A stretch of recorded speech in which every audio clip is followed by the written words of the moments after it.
আমরা সমাজকে অনেক মূল্য দিই, তবু সমাজের নাগরিক দেখে বা সমাজের লোকদেরকে এতটা মূল্য দিই না যতটুকু মূল্য তারা পাবে। টাকা পয়সা আছে বা ক্ষমতা আছে, তাদেরকে বেশি মূল্যায়ন দিই, বেশি প্রাধান্য দিই, কারণ তাদেরকে তো আমি বিপদে বলে পাবো সেই আশায়। কিন্তু দিন শেষে গরিবরাই আমার পাশে থাকে এবং গরিবরাই আমার সাথে থাকে, সেটা কেউ মনে করে না। মনে করে যে আমার টাকাওয়ালা বন্ধুরা বিপদে আপদে সবসময় আমার পাশে থাকবে। দিন শেষে তারা থাকে না, দিন শেষে ওই গরিবরা থাকে যাদেরকে আমি অবহেলা করি, তারাই আমার পাশে থাকে। এর কারণ কি জানেন? পড়ালেখা টাকার পিছে এবং অর্থের পিছে, ক্ষমতার পিছে ছুটে যায়।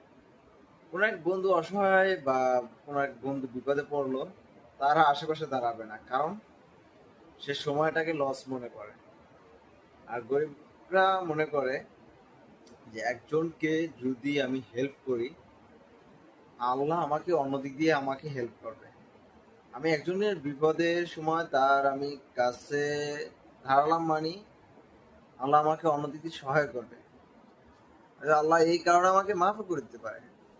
আর বড়লোকেরা অর্থের পিছিয়ে দৌড়তে দৌড়তে তারা ভুলে যায় বন্ধু বান্ধব সম্পর্ক, আত্মীয় স্বজন।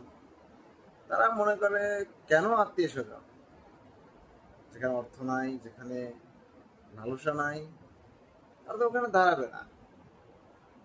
আজকাল এমন একটা সমাজকে আমরা প্রাধান্য দিই যেখানে গরিবদেরকে তুচ্ছ করে দিই। কোনো এক সাধারণ ব্যক্তিদের সাথে যদি কোনো একটা আচরণ বা কোনো কিছু নিয়ে সমস্যা হয়, তখন ওই আমরা সাপোর্ট দিই বড় লোকেদের, গরিবদের কখনো সাপোর্ট দিই না। বা কোনো একটা মানুষ শান্ত শৃঙ্খলা ভাবে থাকে, তাকে আমরা কখনো সাপোর্ট করি না। কারণ তাকে সাপোর্ট করি না এই কারণে, কারণ সে তো কোনো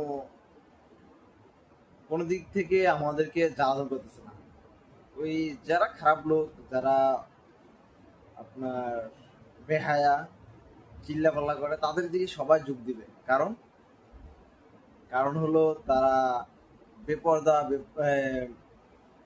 নাস্তিক টাইপের যারা, তাদের তাদেরকেই বেশি সাপোর্ট দিবে। কারণ ওই মানুষগুলো হলো লোভী, যারা সাপোর্ট দিবে। আর যারা সাপোর্ট দিয়ে আসছে তারাও লোভী। কিছু মুট করে কিছু হাতে টাকা পয়সা দিল বা কিছু দিবে সে আশায়।